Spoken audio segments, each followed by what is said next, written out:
The city of Arnhem was to be the final bridge, the last crossing over the Rhine that would open the door to Germany and end the war by Christmas 1944.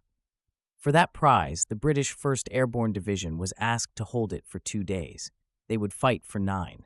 Operation Market Garden, launched on September 17, 1944, was a bold airborne gamble.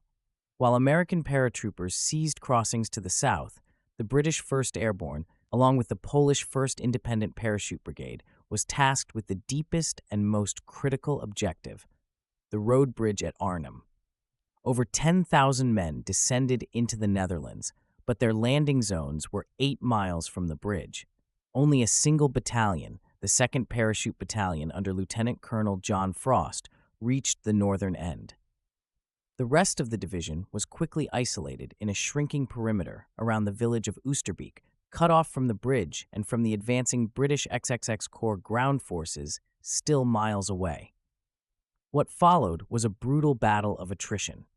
The lightly armed paratroopers, carrying the 9-pound .303 caliber Lee Enfield rifle and limited ammunition for their 6-pounder anti-tank guns, faced the full weight of II SS Panzer Corps. German 88mm flak guns were turned horizontally, their high-velocity shells demolishing the houses held by Frost's men at the bridge. In Oosterbeek, the perimeter, at times less than 500 yards deep, was hammered by 20mm autocannon fire from armored cars and direct assaults by panzer grenadiers. Resupply drops fell into German hands, and ammunition, particularly for the 3-inch mortars and the scarce Piat anti-tank launchers, ran critically low. By day 7, the division was compressed into a tiny pocket on the Rhine's north bank, surviving on captured German weapons and sheer determination.